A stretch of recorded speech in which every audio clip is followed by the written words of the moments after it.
శ్రీ సాయి సచ్చరితనే నమః.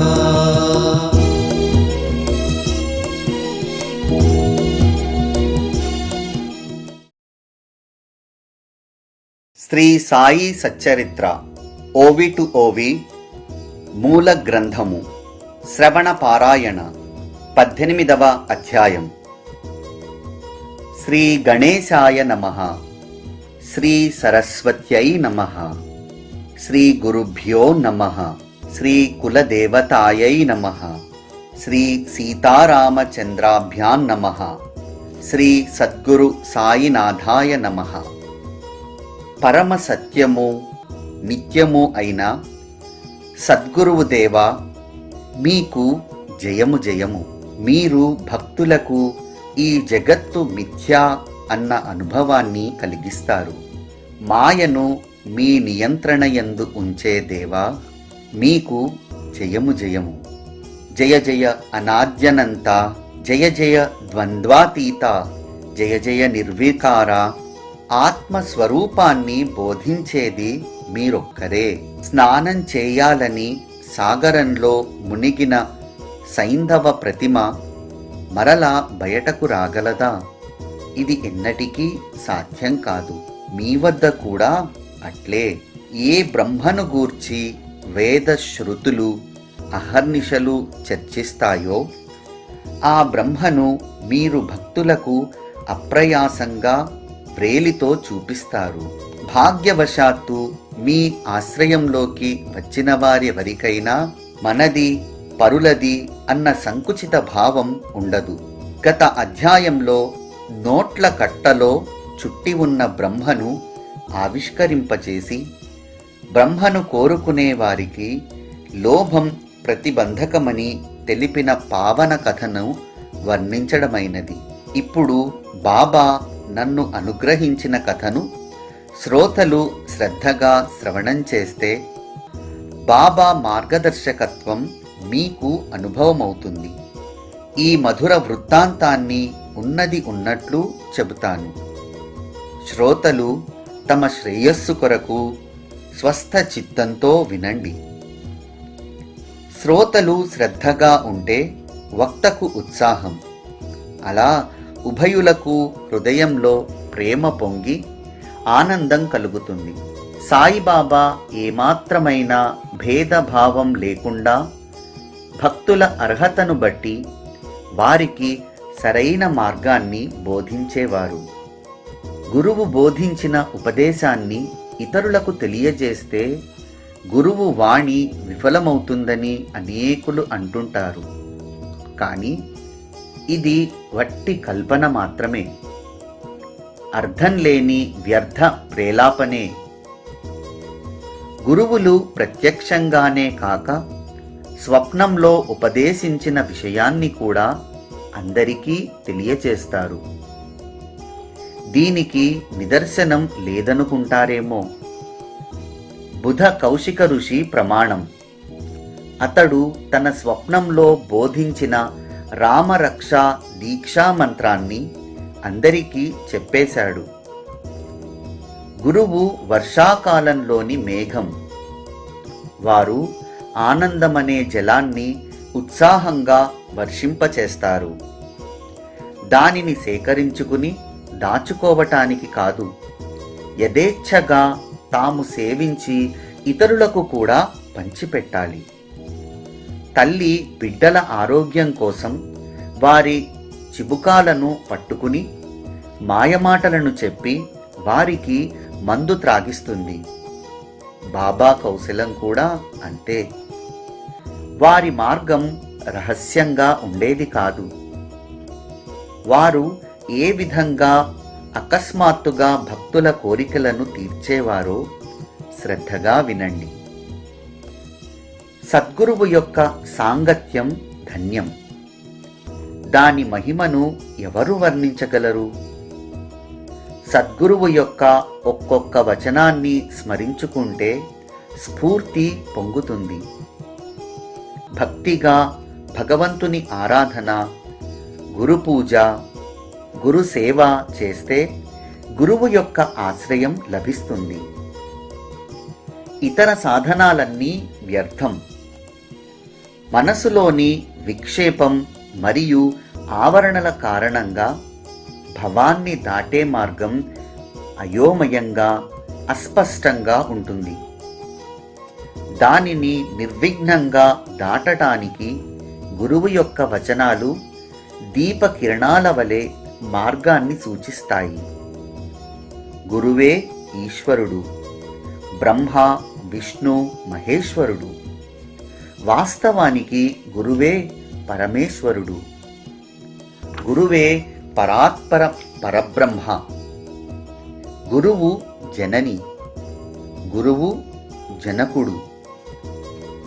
భగవంతుడు కోపిస్తే గురువు రక్షిస్తాడు, కానీ గురువు కోపిస్తే ఎవరూ రక్షించరని ఎప్పుడూ గుర్తుంచుకోవాలి. ప్రవృత్తి మార్గంలోనూ మరియు ప్రపంచం నుండి బయటపడే తీర్థ వ్రతాది నివృత్తి మార్గంలోనూ ధర్మార్థ కార్యాలలో విరక్తిని, వేద శృతులలోని జ్ఞానాన్ని బోధించే ప్రవక్త గురువే. అతి కోమల హృదయులు, కరుణామయులు అయిన సత్పురుషులు బుద్ధిని వివేకింపచేసి ఆత్మస్వరూపం యొక్క వైభవాన్ని చూపించి భక్తుల కోరికలను తీరుస్తారు. దానితో విషయ వాసనలు తొలగిపోయి నిద్రలో కూడా జ్ఞాన దృష్టి ఉంటుంది. వారి కృపతో వివేక వైరాగ్యాలనే ఫలాలు చేజుక్కుతాయి. సత్పురుషుల సాంగత్యంలో ఉంటూ ప్రేమతో వారి సేవ చేస్తే భక్తకామ కల్పద్రుమమైన భగవంతుడు స్వయంగా కష్టాలన్నింటినీ నివారిస్తాడు. ఎల్లప్పుడూ సత్పరాయణులై ఉంటూ సత్పురుషుల కథలను శ్రవణం చేయాలి. సత్పురుషుల పాదాలకు వందనం చేయండి. పాప ప్రక్షాళనమవుతుంది. ముంబైలో బ్రిటిష్ ప్రభుత్వంలో లార్డ్ రే గవర్నరుగా ఉన్నప్పుడు కాఫర్డు పాలన పడిపోయింది. ఆ సమయంలో బాగా ప్రసిద్ధి చెందిన ఒక వ్యక్తి బాబా భక్తిలో పడ్డాడు. తాపత్రయాలలో ఉన్న ఈ ప్రపంచం ఒట్టి అసత్యం. ఆ వ్యక్తికి వ్యాపారంలో నష్టం వాటిల్లి మనసుకు చాలా విరక్తి కలిగింది. దానితో అన్నింటినీ వదులుకొని బయటపడ్డాడు. మనసు అస్థిరమై చంచలమైపోయింది. దూరంగా ఎక్కడికైనా వెళ్ళి ఏకాంతంగా సుఖంగా ఉండాలన్న ఆలోచనను బాగా దృఢం చేసుకున్నాడు. జీవులు అత్యంత కష్టాలలో ఉన్నప్పుడు దేవుడు గుర్తుకు వస్తాడు. అప్పుడు వారు భగవంతుని స్మరిస్తూ అతని వెంట పడతారు. పాప కర్మలను ఆచరించడం తగ్గిపోనంత వరకు భగవంతుని నామం నోటికి రాదు. అయినా భగవంతుడు జీవుల భక్తిని చూచి వారిని సత్పురుషులతో కలుపుతాడు. ఆ భక్తునికి కూడా అట్లే జరిగింది. ప్రపంచంపై బాగా విరక్తి చెందిన ఆ వ్యక్తిని చూచి అతని మిత్రుడు అతనికి చెప్పిన హితవచనాలను వినండి. మీరు సాయి సమర్థుని దర్శనానికి షిరిడీకి వెళ్ళి దయామయులైన ఆ సత్పురుషుని ప్రార్థించండి. సత్పురుషుల సాంగత్యం ఒక్క క్షణం లభించినా చంచలమైన మనసు నిశ్చలమై తక్షణం హరి చరణాలలో లగ్నమైపోతుంది. అక్కడి నుండి వెనుకకి మరలడం కష్టం. జనులు దేశ దేశాల నుండి వచ్చి సాయి పాదధూళిలో పొర్లుతారు. ఆ సాయి మహారాజు ఆజ్ఞను పాటిస్తూ వారి సేవ చేస్తూ తమ మనోభీష్టాలను తీర్చుకుంటారు. ప్రసిద్ధమైన వారి కీర్తి ప్రతిష్టలను ఆ బాల వృద్ధులందరికీ తెలుసు. వారికి దయగలిగితే దుఃఖ నివృత్తి కలుగుతుంది. షిరిడి ఒక పవిత్ర క్షేత్రం. అక్కడ అహర్నిశలు జాతరలాగా ఉంటుంది. మీరు కూడా వెళ్ళి మీ అనుభవాన్ని చూడండి. సత్పురుషుల దర్శనంతో ఎప్పుడూ మంచి చేకూరుతుంది అని మిత్రుడు చెప్పాడు. వర్షాలు లేక ఎంతగానో దుఃఖితుడైన దరిద్రునికి అకస్మాత్తుగా బాగా వర్షం కురిసినట్లు, ఆకలితో ప్రాణం అలమటిస్తుంటే పంచభక్ష్యాలు వడ్డించినట్లు స్నేహితుడు చెప్పిన సలహాను స్వీకరించాడు. దానితో తన అనుభవాన్ని తెలుసుకోవాలని షిరిడీ మార్గాన్ని పట్టాడు. గ్రామం చేరి సాయిని దర్శించుకుని సాష్టాంగ ప్రణామం చేశాడు. వెంటనే అతని నయనాలు తృప్తి చెందాయి, మనసు శాంతించింది. పూర్ణ పరబ్రహ్మ సనాతనుడు, స్వయం జ్యోతి నిరంజనుడు అయిన సాయిని చూచి అతని మనసు ప్రసన్నమైంది. పూర్వార్జిత పుణ్య ఫలం వల్ల భాగ్యవశాత్తు బాబా చరణాలు లభించాయని అనిపించింది. సాయి దర్శనంతో నిశ్చింత కలిగి మనసుకు శాంతి చేకూరింది. అతని ఉపనామం సాఠే. దృఢ నిశ్చయం కలవాడు. గురుచరిత్ర పారాయణను నియమనిష్టలతో ఆరంభించాడు. సప్తాహం సమాప్తి అయిన రాత్రి బాబా తమ చేతిలో గురుచరిత్ర గ్రంథాన్ని పట్టుకుని సాఠేకు అర్థాన్ని తెలియచేస్తున్నట్లుగా దృష్టాంతాన్ని కలిగించారు. బాబా తమ ఆసనంలో కూర్చుని తమ ఎదుట సాఠేను కూర్చుండబెట్టుకుని గురుచరిత్ర గ్రంథాన్ని పట్టుకుని వ్యాఖ్యానించసాగారు. బాబా అలా గ్రంథ పారాయణ చేస్తూ పౌరాణికుని వలె వర్ణించడం, సాఠే శ్రోతవలే నిశ్చల మనసుతో శ్రద్ధగా గురు కథను వినటం, దీని అర్థం ఏమిటని సాఠే ఆలోచించసాగాడు. అతనికి చాలా ఆశ్చర్యం కలిగింది. ప్రేమతో అతని కంఠం గద్గదమైంది.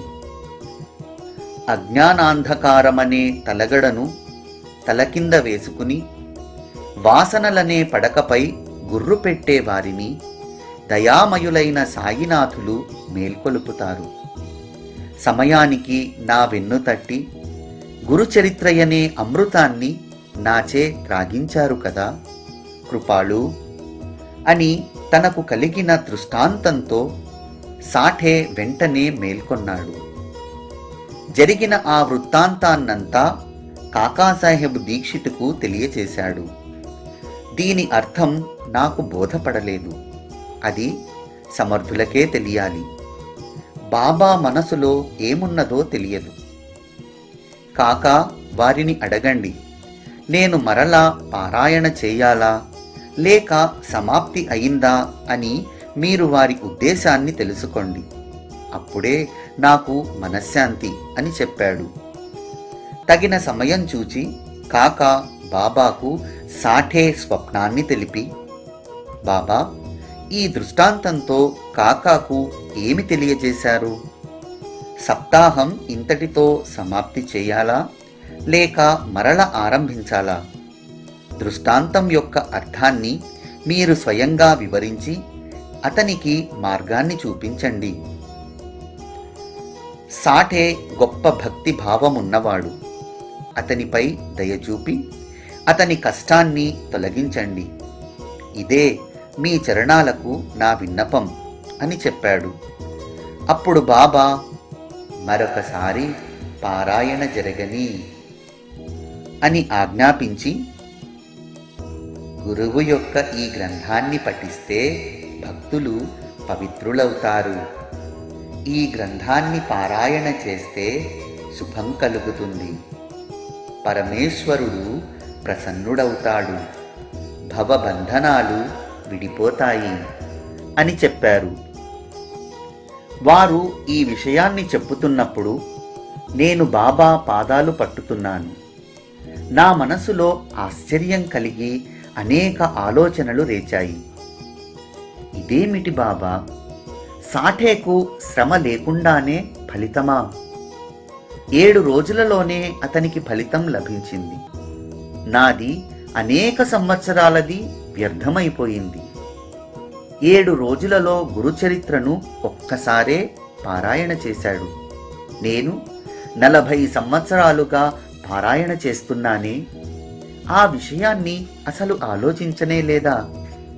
ఒకరికి 7 రోజులలో ఫలితం, మరొకరికి 7 ఏళ్ల పారాయణ నిష్ఫలమేనా? ఈ దయాఘనులు ఎన్నడు నాపై దయను కురిపిస్తారా అని నేను చాతక పక్షిలా నిరీక్షిస్తున్నాను. ఈ సత్పురుషులు ప్రసన్నులై నాకు ఉపదేశాన్నిచ్చి నా మనోభీష్టాన్ని తీర్చే రోజు ఎప్పుడు వస్తుంది అని అనుకున్నాను. సద్గురు సాయి భక్తవత్సలుడు చేసిన చమత్కారాన్ని చూడండి. నా మనసులోని ఆలోచనలను వెంటనే తెలుసుకున్నారు. అజ్ఞానం వలన కోటానుకోటి మంచి చెడు వాసనలు మనసులో వెంటనే లేస్తుంటాయి. అవన్నీ బాబాకు తెలుస్తాయి. మనసు ఆలోచించినట్లు శత్రువులు కూడా ఆలోచించరు. ఇది అందరికీ బాగా తెలిసినదే. ఇతరులకెవరికీ తెలియనివి సాయి మహారాజుకు వెంటనే తెలిసిపోతాయి. కానీ కరుణామయి అయిన ఆ తల్లి అందరి దురాలోచనలను తన కడుపులో దాచుకుంటుంది. మంచి ఆలోచనలు కలిగినప్పుడు వానిని బాబా ప్రోత్సాహపరుస్తారు. బాబా నా మనోగతాన్ని తెలుసుకుని ఇలా అన్నారు. లేచి శ్యామా వద్దకు వెళ్ళి అతని వద్ద 15 రూపాయలను తీసుకొనిరా. కాసేపు అతని దగ్గర కూర్చుని మాట్లాడి అతడు ఇచ్చిన దక్షిణను పుచ్చుకుని త్వరగా తిరిగిరా. సాయినాథునికి నాపై దయగలిగి దక్షిణ నిమిత్తం ఇప్పుడే శ్యామా దగ్గరికి వెళ్ళి నా కొరకు రూపాయలను అడుగు అని చెప్పారు. అలా వారి ఆజ్ఞ అయ్యాక ఇక అక్కడ కూర్చునే సాహసం ఎవరికుంటుంది? అలా కూర్చుంటే వారి ఆజ్ఞను ధిక్కరించినట్లే కదా. అందుచేత వారి అనుమతి తీసుకుని లేచాను.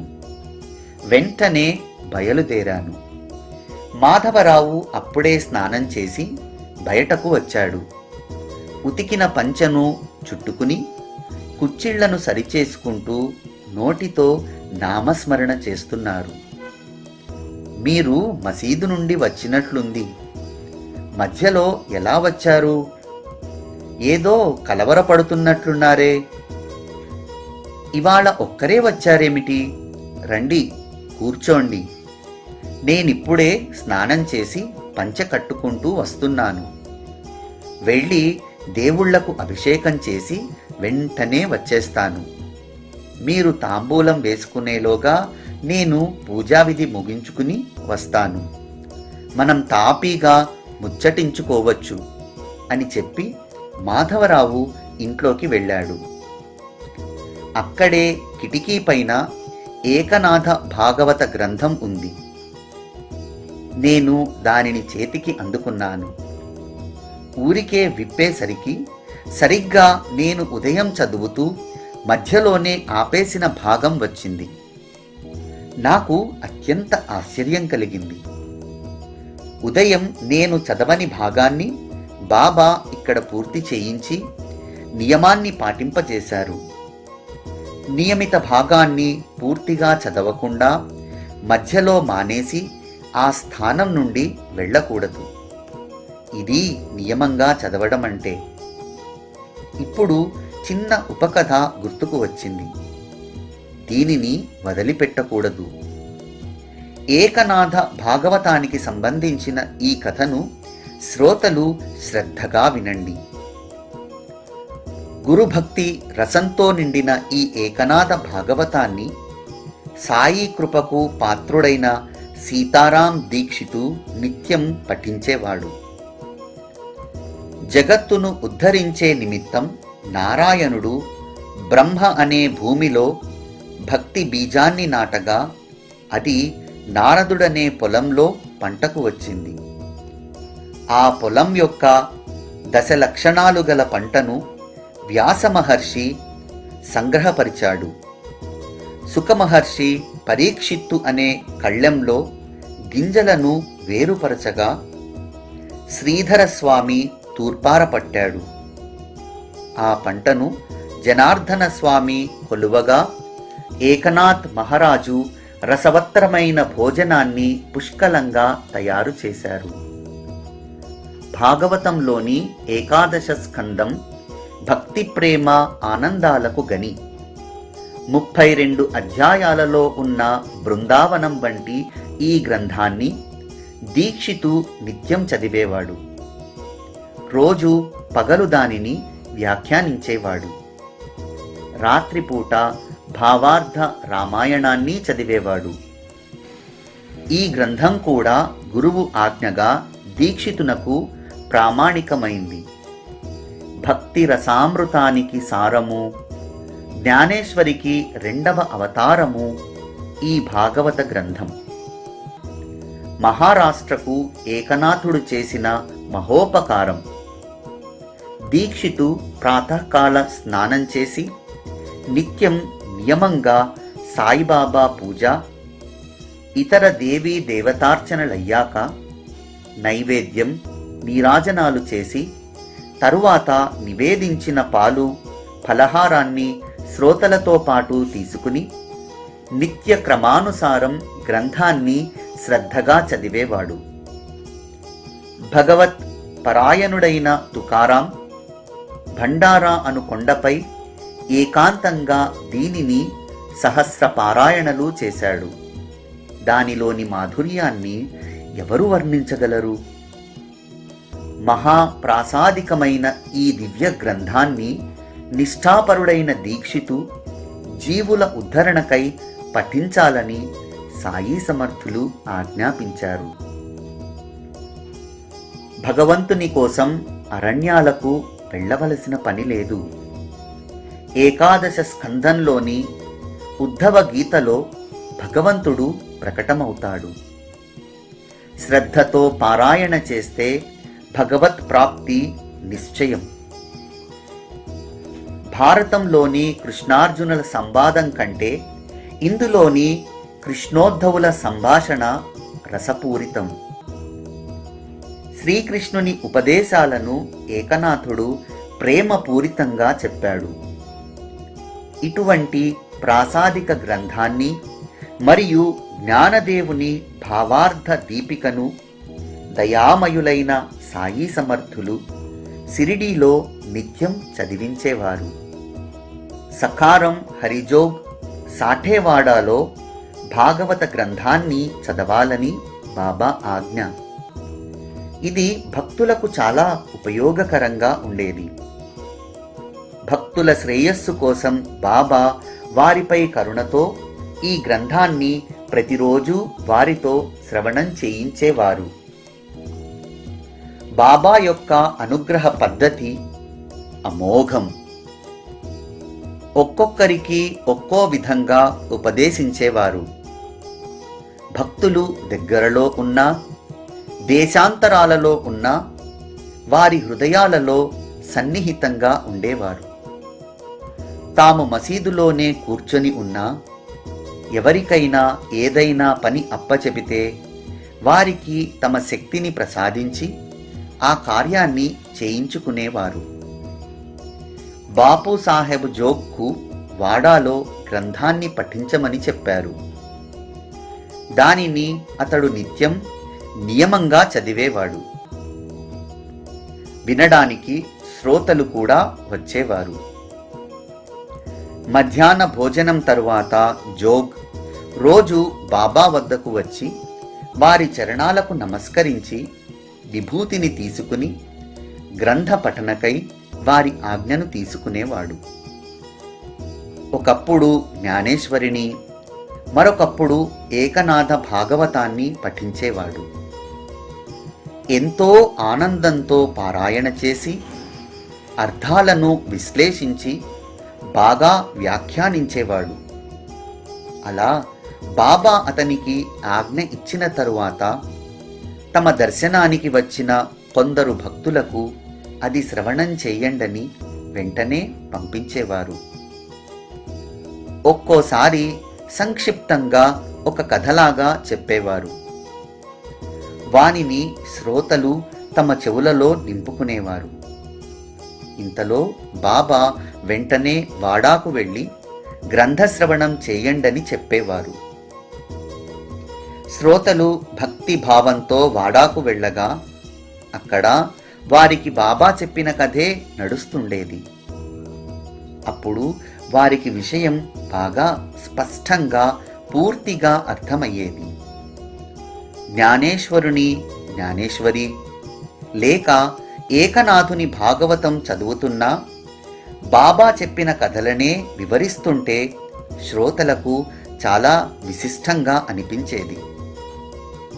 గ్రంథంలోని 1-2 భాగాలను చదవమని బాబా ఆదేశించకపోయినా జోగ్ అంతకు ముందు బాబా చెప్పిన ప్రసంగానికి సరిపోయే కథను చదివేవాడు. భగవద్గీత, భాగవతం ఈ 2 ముఖ్య గ్రంథాలే భాగవత ధర్మానికి సారభూతం. జోగ్ వీటిని నిత్యం పఠించేవాడు. భావార్థ దీపిక అన్న పేరుతోనున్న గీత, జ్ఞానేశ్వరి టీకా మరియు ఏకనాథుని భాగవతంలోని 11వ స్కంధం పరమార్థ నిరూపణకు ఆధారాలు. అలా నిత్యం క్రమానుసారం భాగవత పఠన జరుగుతుంటే నేను కూడా ఎప్పుడూ పఠించేవాడిని. కానీ ఆ రోజు అంతరాయం కలిగింది.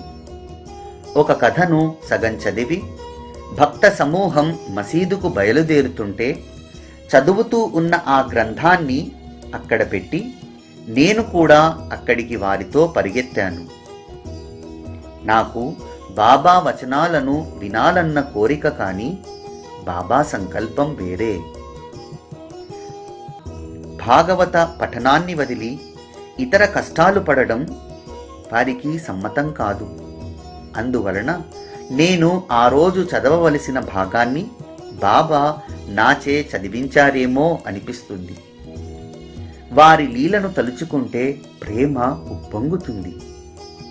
ఇక్కడితో భాగవత కథ, ఉపకథ కూడా అయిపోయాయి. మాధవరావు పూజను ముగించుకుని బయటకు వచ్చాడు. శ్యామా వద్ద నుండి 15 రూపాయల దక్షిణను తీసుకొనిరా అన్న బాబా ఆజ్ఞను తీసుకుని వచ్చాను. నేను బాబా పాదసేవ చేస్తూ కూర్చుండగా అకస్మాత్తుగా నీవు స్మరణకు వచ్చావు. అంతే, లేచి శ్యామా వద్దకు వెళ్ళి దక్షిణను తీసుకొనిరా. అతని ఇంట్లో కాసేపు కూర్చుని మీరుభయులు పరస్పరం ముచ్చటించుకున్న తరువాత తిరిగిరా అని బాబా చెప్పారు. మాధవరావు అది విని అత్యంత ఆశ్చర్యచకితులయ్యారు. రూపాయలకు బదులుగా నా నమస్కారాలే నా దక్షిణ అని అన్నాడు. సరే అలాగే అని అతని 15 నమస్కారాలను కొంగున మూట కట్టుకున్నాను. ఒక పనయింది. ఇక అతనితో ముచ్చటించాలి కదా. అతనితో ఏం కబుర్లు చెబుతావో చెప్పి నా కుతూహలాన్ని తీర్చు. బాబా యొక్క పావన యశోగంగలో మునిగి మన పాపాలను నశింపజేసుకుందాం అని అన్నాను. మాధవరావు సరే కూర్చోండి, ఈ దేవుని లీల ఎటువంటిదో మీకంతా తెలుసు. కాసేపు విశ్రామంగా కూర్చోండి.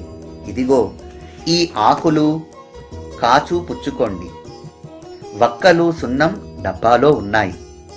తలపై టోపీ పెట్టుకుని నేను ఒక్క క్షణంలో వచ్చేస్తాను. సాయిబాబా యొక్క లీల అగాధం. నేను మీకు ఎంతని చెప్పను. సిరిడీకి వచ్చినప్పటి నుండి మనం కొంచెం చూశామా. నేను కేవలం గ్రామవాసుణ్ణి, మీరంతా పట్టణ వాస్తవ్యులు. అంతులేని వారి లీలలను మీ వద్ద నేనెలా వర్ణించను అని అంటూ మాధవరావు ఇంట్లోకి వెళ్ళి దేవునికి పత్రి పుష్పాలను సమర్పించి టోపీ పెట్టుకుని వెంటనే వచ్చి నా వద్ద కూర్చున్నాడు. తర్కానికి అందని ఈ దేవుని లీలలను వారి కౌశలాన్ని ఎవరు తెలుసుకోగలరు? వారి లీలలకు అంతులేదు. అవి విలక్షణమైనవి. మీరంతా గొప్ప విద్యావేత్తలు. ఒకరికి మించి ఒకరు జ్ఞానులు. తెలివిలేని గ్రామవాసులమైన మాకు బాబా చరిత్ర ఎలా అర్థమవుతుంది? ఏ విషయాలైనా వారు స్వయంగా చెప్పలేరా? మా వద్దకు పంపించడం ఎందుకు? వారు చేసేది ఏమిటో వారికే తెలుసు.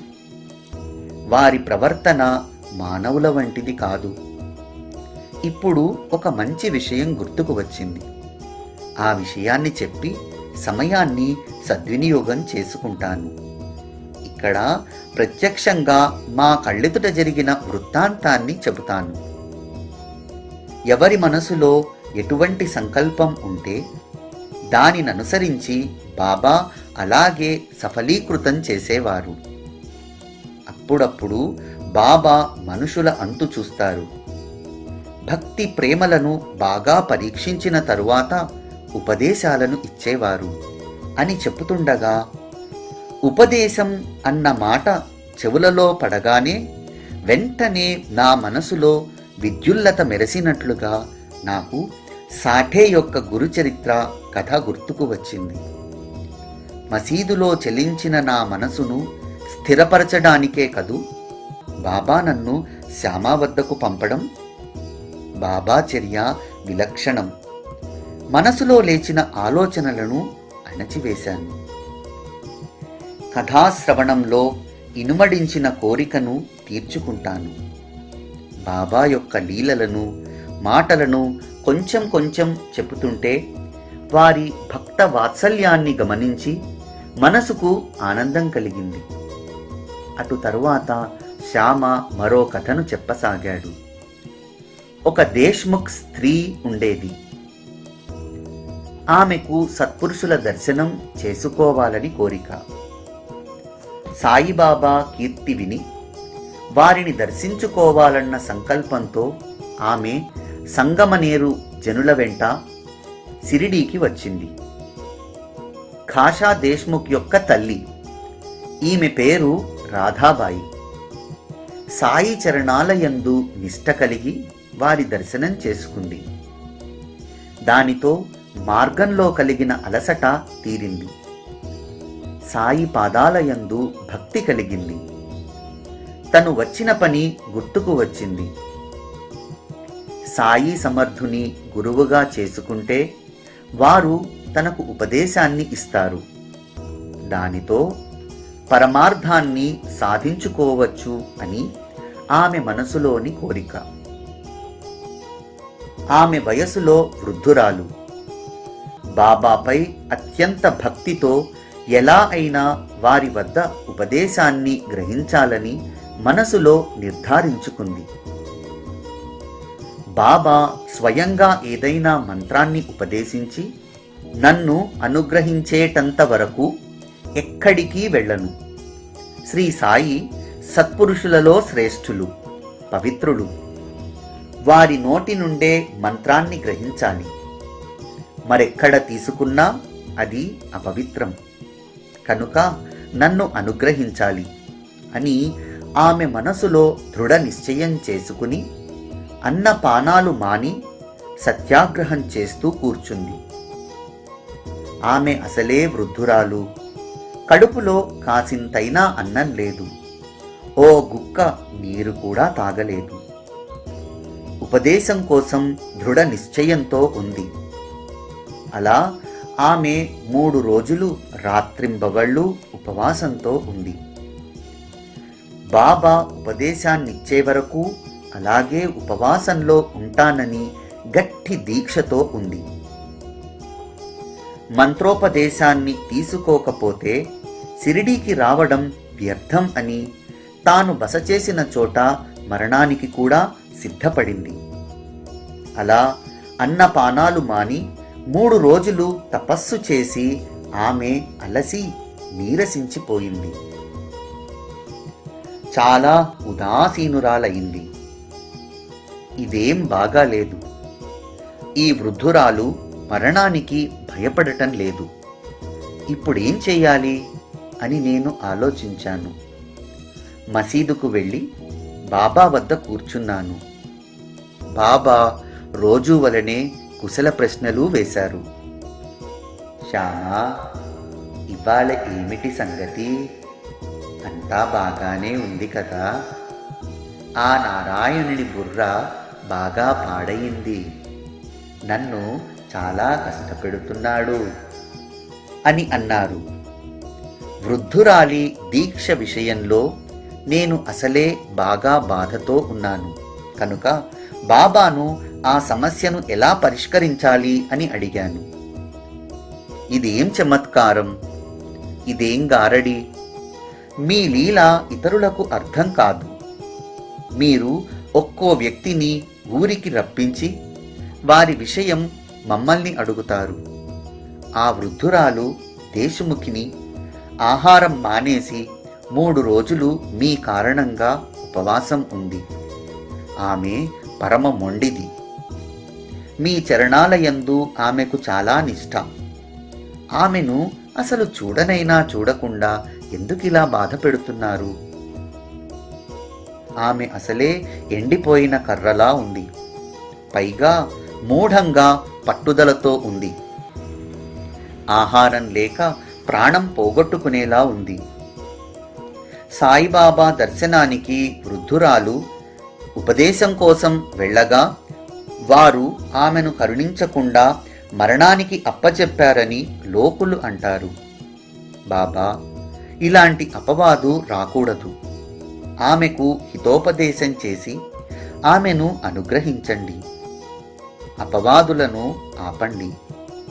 శరీరంలో శక్తి లేక ప్రాణాలు నిలువలేక ఆమె మరణిస్తుంది. మీకు అపకీర్తి కలుగుతుంది. ఆమె కఠిన దీక్ష మాకు చాలా బాధగా ఉంది. దురదృష్టవశాత్తు ఆమె మరణిస్తే అనుచితమైన ఘటన సంభవిస్తుంది. ఆ వృద్ధురాలు మరణానికి సిద్ధమైంది. ఆమెను కరుణించకపోతే ఆమె బ్రతుకుతుందనుకోను. మీరు స్వయంగా ఆమెకేదైనా చెప్పండి అని అన్నాను. ఈ అధ్యాయం ఇక్కడితో అయింది. మిగతా కథను వినాలన్న శ్రోతల కోరిక తరువాతి అధ్యాయంలో ప్రేమరసపూరితమైన కథతో తీరుతుంది. ఆ వృద్ధురాలికి బాబా ప్రేమతో ఇచ్చిన హితోపదేశాన్ని శ్రద్ధగా శ్రవణం చేస్తే అజ్ఞానంతో చేసే పట్టుదల పారిపోతుంది. హేమాడ్ సాయి చరణాలకు శరణుజొచ్చి అనాయాసంగా భవాన్ని తరించడానికి శ్రవణంలో తత్పరులవండని శ్రోతలకు నమస్కరిస్తున్నాడు. స్వస్తి శ్రీ సంత సజ్జన ప్రేరితము భక్త హేమాడ్ పంత్ విరచితము అయిన శ్రీ సాయి సమర్థ సచ్చరితంలో మధురానుగ్రహము అను 18వ అధ్యాయం సంపూర్ణం. శ్రీ సద్గురు సాయినాథ